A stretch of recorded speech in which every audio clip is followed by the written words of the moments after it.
Right after 9/11, party politics was not part of the war on terror, but now Democrats say the Bush administration has not done enough to protect Americans. Republicans say that no attacks in the U.S. since 9/11 is proof that the war on terror is working. New York Senator Hillary Clinton has been in the middle of that debate, and she joins us here this morning. Good morning. Thanks for being with us. One of the questions we've been asking for the last week, are we safe? Are we safer? And the question I want to ask this morning, is the world any less dangerous than it was 5 years ago? Well, we are safer. We're not safe enough. And the world is dangerous. The world's always been dangerous. But now we have a lot of copycat jihadist terrorists. We've got a lot of spreading of this ideology. So we need to be smarter.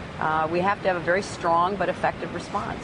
Has the country done enough where the fighting in Afghanistan has re-escalated again? The Taliban has reconstituted itself in numbers in some places even greater than it was before.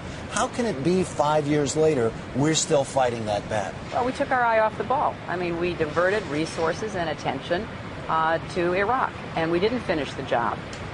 That, to me, is one of the great missed opportunities, and I don't understand why that happened, but it did. And so now we are going to have to get more NATO troops, more American support to go in to support the government in Afghanistan, to try to, redo what we should have done right the first time. You were among those who advocated going to war in Iraq. We're in Iraq now. More than 2,500 Americans have died there. There is still an unbelievable lethal situation on the ground day to day for Iraqi civilians. The president says this is the centerpiece in the war on terror. Do you believe that is true?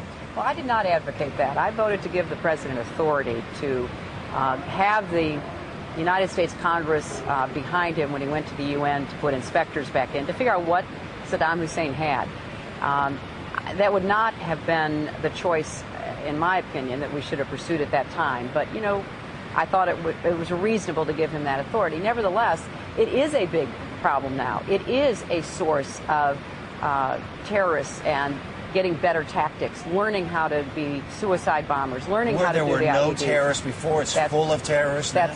It's full of people who are learning and applying tactics in terrorism that have been both imported from Afghanistan, Iran, and elsewhere, and now can be exported. Very quickly, there's a tug of war of words, as it were, between Christie Todd Whitman and former Mayor Giuliani about the lethality or the dangerous level of the air here at Ground Zero. Do you remember that time, and who is in the end responsible for people not wearing respirators? Well, I remember it very well because I think I was the first person within days who said, this air is not safe, and we've got to protect the people who are working on the pile. The federal government basically lied. They said the air was safe to breathe. They tried to just dismiss the concerns that many of us had, and people are suffering now. All levels of government should have done more. We should have done more to be honest with people about what they were actually encountering. We should have done more to make sure that the men and women who were on that pile day in and day out had appropriate equipment to protect themselves. Senator Clinton, we thank you so much for your time this morning. I do appreciate it. You bet.